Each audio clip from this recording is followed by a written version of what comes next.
Здравствуйте, друзья! В эфире «Геоэнергетика Инфо». С вами Радайкин Максим. И я, Борис Марцинкевич. Всем добрый день. Великобритания ввела запрет на импорт российского урана. Борис Леонидович, это достаточно удивительно. Неужели Росатом поставлял урановую продукцию в Британию?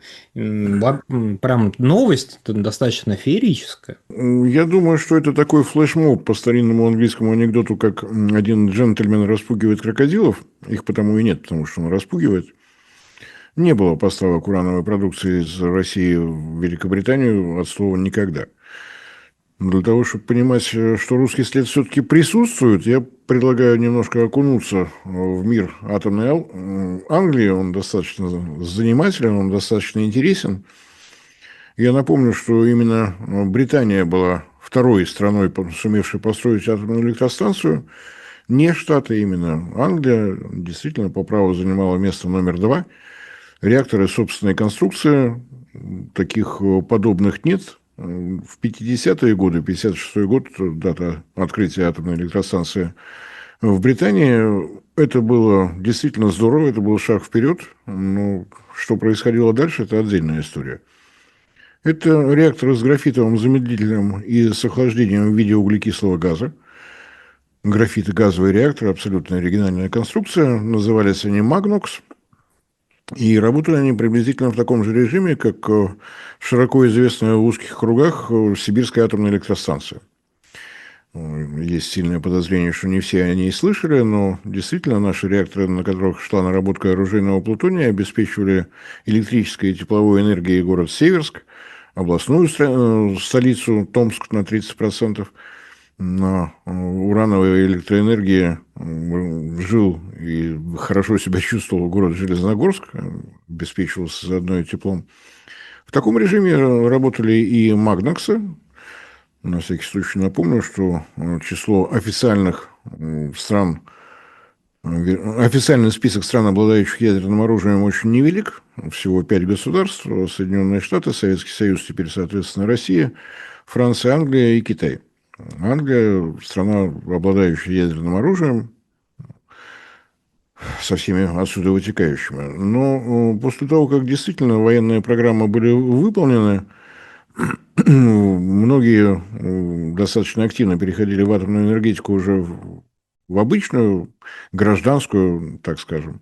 Новые реакторы, более продвинутые, это АГР, Advanced Gas Cooled Reactor. Они действительно были предназначены только для выработки электроэнергии. И они, к сожалению, моя личная оценка, стали тупиком для Британии. Большую атомную паузу в 30 лет атомная индустрия Великобритании просто не пережила. Это не связано с Чернобылем, это связано с тем, что произошло на Три Майл-Айленд, атомная электростанция на территории Соединенных Штатов. Там не было ни взрывов, ни расплавов ядерного топлива. Сработала автоматика, сработали операторы. Но после этого государственные регуляторы, так скажем, сумели добиться понимания того, что уровень безопасности должен быть иным. Время атомной романтики прошло. В результате во всех странах, которые занимались развитием атомной индустрии, за исключением Союза Советских Социалистических Республик, возникла 30-летняя пауза. А что такое 30 лет? Ну, в любой высокотехнологичной отрасли самая главная составляющая – это люди. Если у ветеранов отрасли нет возможности передать опыт не теоретически, а практически, да, в учебнике написано, но смотри, что получается, если вот здесь немножечко по-другому, а здесь вот про это чуть-чуть забыть, но зато вспомнить вот про это. Передать некому. Молодежь не идет, потому что видит, что отрасль не развивается, а идти на работу, где ты день за днем выполняешь одну и ту же функцию, и нет никаких перспектив для роста, ну, не пошли. Это то, что касается главной составляющей. Что касается не главной, атомное машиностроение, атомное энергетическое машиностроение, так скажем, если не поступают постоянные заказы, ну, ни один владелец завода технологическую линию держать без дела не будет. Расформирует, поставит на новые участки. Соответственно, те специалисты, которые занимались производством оборудования, останутся не у дел, будут перепрофилироваться и так далее. Вот Англия это не пережила. там достаточно много можно рассказывать подробностей о том, как и что происходило. Но на день сегодняшний на территории Англии работает 9 атомных энергоблоков, из них 8 относятся к типу АГР, и ровно одна атомная электростанция Sizewell B. На всякий случай напомню, что все эти ABC – это такая вот система нумерования, принята в Англии. Если у нас Ленинградская атомная электростанция 1, Ленинградская атомная электростанция 2, на Ленинградской атомной электростанции блок номер 1, номер 2, номер 3, номер 4, то в Англии все это выглядит несколько иначе. Sizewell B – это просто реактор номер 2. Предыдущий A был Магнусом, он остановлен. Единственный реактор водоводяной, то есть вот та рабочая лошадка атомной индустрии, которая наиболее распространена во всем мире, ровно один на Sizewell B работает реактор мощностью 1,2 гигаватта. В строй он введен в 1995 году. Это самый молодой реактор на территории Британии. Опять же, можно долго рассказывать, как и что происходило. На всякий случай напомню, что в свое время компания Westinghouse приняла героическое решение продать сторонним акционерам, новым акционерам, все, что касается атомного направления. Покупателем стала британская компания BNFL.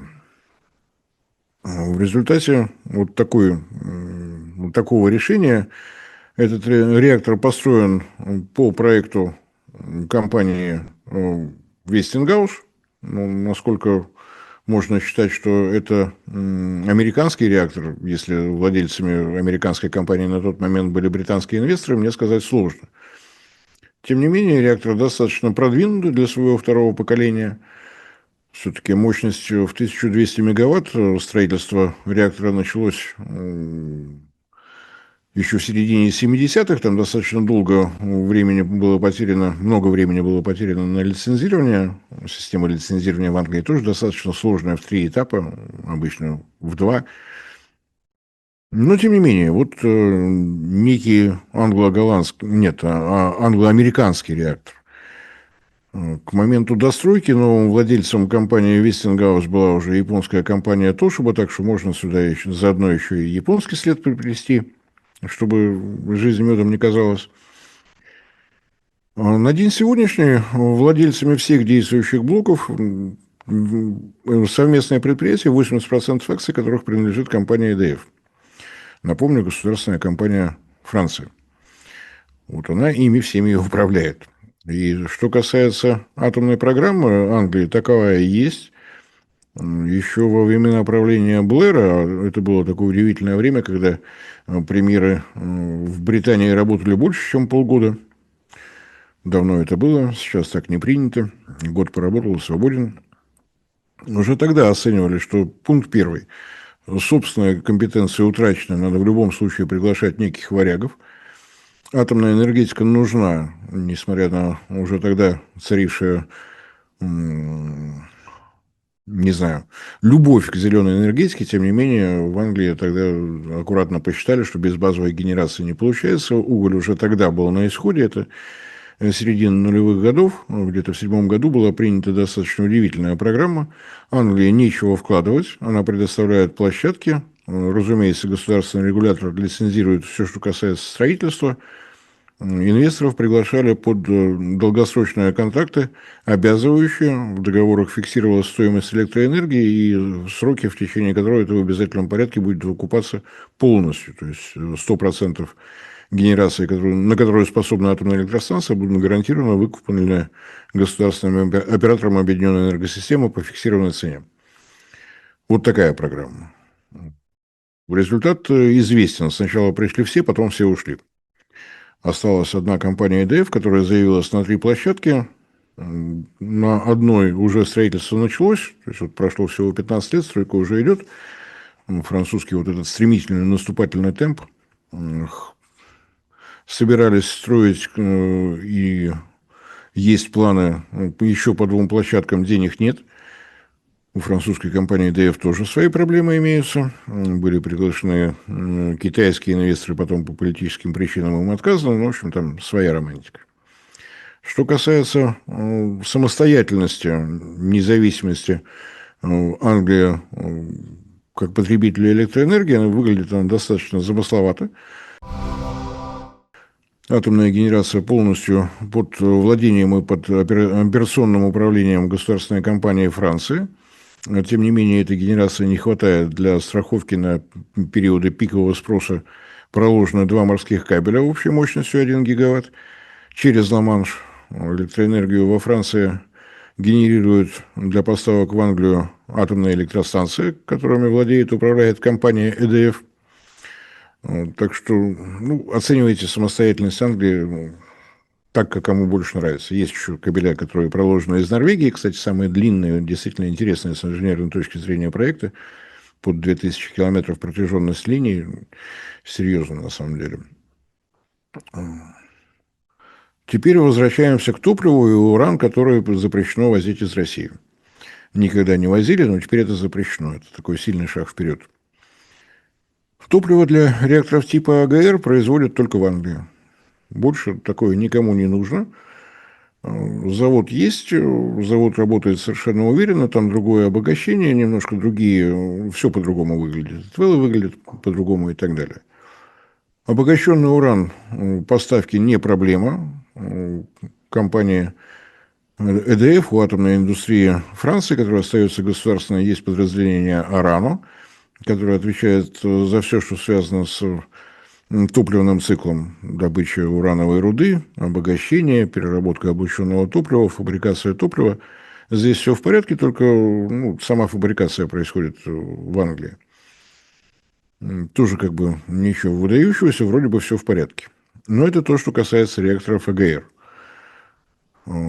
Для работы 9-го реактора на Сайзвелл-Б принято совершенно другое решение. Понятно, что в результате работы реакторов АГР образуется облученное ядерное топливо, и неплохо бы что-то с ним сделать, чтобы не заниматься только его захоронением. Посчитали в Англии, и Франция помогла. Здесь достаточно сложно сейчас будет объяснять, но я попробую. Что такое облученное ядерное топливо? Когда мы говорим, что ядерное топливо обогащено на 5% по содержанию делящегося изотопа уран-235, это значит, что, грубо говоря, из 100 килограмм урана, который находится в активной зоне реактора, 5% это уран-235 и 95% это уран-238. Здесь, надеюсь, все понятно. За то время, пока ядерное топливо находится в активной зоне реактора, затопленную сессию, так называемую, что происходит? Уран-235 выгорает, его остается меньше процента, то есть практически возвращается к такому же содержанию, как в природной руде. Нарабатывается определенное количество изотопов плутония: 239, 240, 241, поскольку они в таком комплекте непригодны для производства ядерного оружия. Есть специальное название — энергетический плутоний, вот его нарабатывается около процента. Нарабатываются осколки деления. Если помните школьное, нейтрон попал в ядро урана, ядро развалилось на 2 части, вот 2 части — это и есть осколки деления. Как их еще можно назвать? Делятся, осколки. Все остальное остается тот же самый уран-238. Он как пришел, так и ушел. Он не участвует в цепной реакции деления. Было 95%, после окончания топливной сессии 94,5%. Когда нам говорят о замыкании ядерного топливного цикла, давайте еще раз.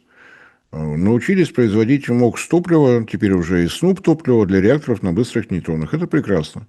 Это значит, что из облученного ядерного топлива извлекают энергетический плутоний, на радость МАГАТЭ, которая очень не любит плутоний в любом виде, считает, что это ведет к риску нарушения условий договора о нераспространении ядерного оружия, и производит МОКС топлива. МОКС топлива — это плутоний, извлеченный из реактора, собственно говоря, и объединенный уран. Уран, который остается на обогатительных фабриках после того, как подняли содержание урана-235.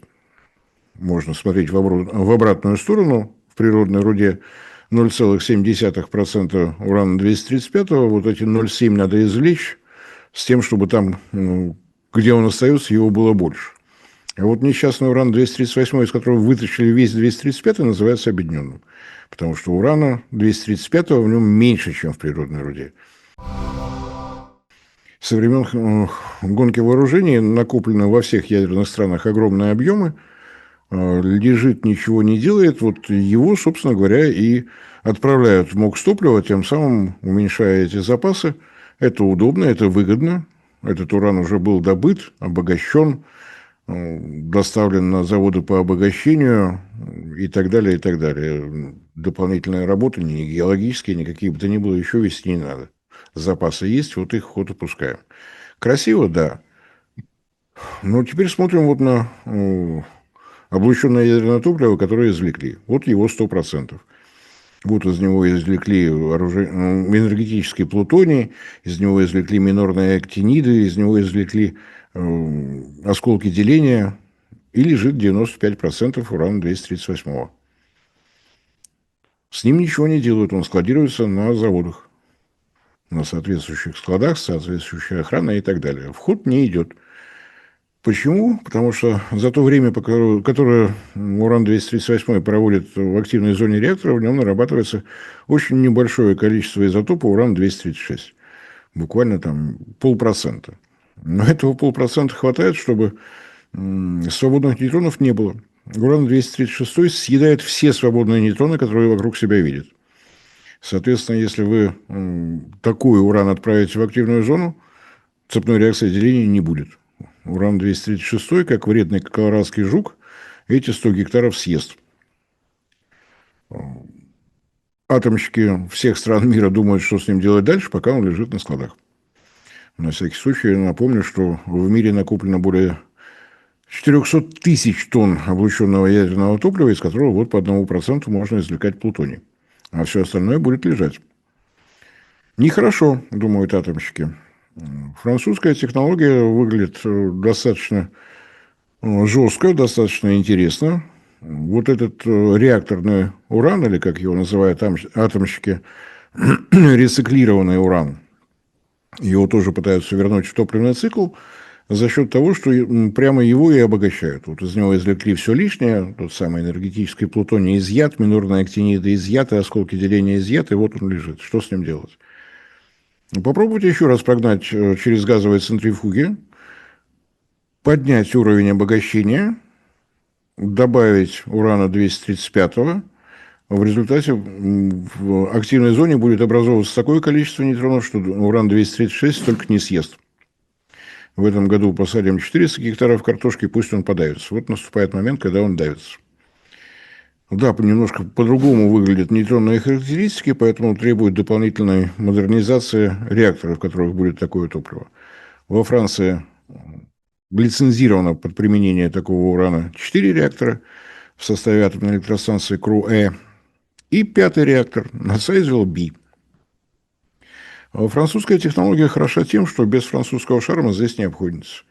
Для того, чтобы обогащать уран с содержанием изотопа урана-236, нужна отдельная линия газовых центрифуг. Нужна отдельная линия для конверсии урана. Он в составе ядерного топлива в соединении с кислородом оксид. Для того, чтобы отправить его в газовую центрифугу, требуется гексафторид. Сначала химическая операция с ураном, в котором есть нейтронный яд уран-236, потом дополнительное обогащение на центрифугах урана, в котором есть уран-236. В мире нет нигде отдельных газовых центрифуг и отдельной линии конверсии, кроме города Северска, Томской области. Поэтому французская технология выглядит следующим образом. Облученное ядерное топливо, отлежавшееся в бассейнах выдержки в течение 5 лет, доставляют на завод по переработке облученного ядерного топлива на мысе Ля-Аг, рядом с Ла-Маншем. Извлекают все лишнее и ненужное. И вот этот рециклированный уран, реакторный уран-238, грузится в соответствующие специальные поезда и едет в Томскую область, там недалеко, через всю Евразию. За вполне определенную сумму Росатом оказывает услугу, и уже доведенный до той кондиции, которая французам требуется, урановый поезд разворачивается и из Томской области следует во Францию. В случае с английским ураном дело выглядит еще интереснее. Облученное ядерное топливо всех реакторов, не только водоводяного на Sizewell B, но и всех реакторов АГР, отправляется на переработку во Францию морским транспортом через пролив, перерабатывается, далее уран грузится в поезд и уезжает в Сибирь. Но самое интересное, что введенный запрет вот эту процедуру не остановит. Это не российский уран, это ваш английский уран, который в режиме давальческого сырья в Россию прибыл и из России убыл. Отходов нет, вы получили нужный товар, уран ваш, английский. Все в порядке, можете радоваться. Я думаю, что вот эту процедуру остановить пока невозможно. Для того, чтобы строить отдельные производственные линии под обогащение вот такого урана, нужны деньги, нужно время. Ни во Франции, ни в Англии нет ни того, ни другого. Нет, время-то у них есть, денег у них нет. Пока эта процедура не будет масштабирована, никто с этим связываться не будет. Росатому эта технология нужна по той причине, что в течение 10 лет проходят все стадии проверки ремикс топлива, так называемое. Это наш собственный, совершенно уникальный проект, и я считаю, что если он будет реализован, то это и будет замыканием ядерного топливного цикла. Не извлекается энергетический плутоний, постреакторный уран, оставшийся после того, как из него извлекли осколки деления минорной актиниды, просто добавляют свежий уран-235. С учетом того, что внутри такого урана-238 живет уран-236, ему тоже надо посадить картошки столько, чтобы колорадский жук подавился. Свежий уран-235 идет с обогащением в 17%. Никто в мире себе этого позволить не может, Росатом может себе это позволить. Что он и делает. Испытания идут на Балаковской атомной электростанции, и логика подсказывает, если это удастся, то реакторный уран-238, которого 94% в составе облученного ядерного топлива, будет повторно запущен в топливный цикл. В легководных реакторах. Напомню, что на день сегодняшний в мире действующими считаются 415 реакторов, из них быстрых реакторов 2. Извините, теперь уже 3. Все время забываю, что в Индии тоже есть запущен весной этого года реактор на быстрых нейтронах. Его совсем недавно начали строить. Я старался отслеживать, но время от времени расслаблялся. 20 лет строительства – это все-таки много. То есть замыкание через фабрикацию МОКС топлива и его использование в быстрых реакторах – это для 3 реакторов из 415.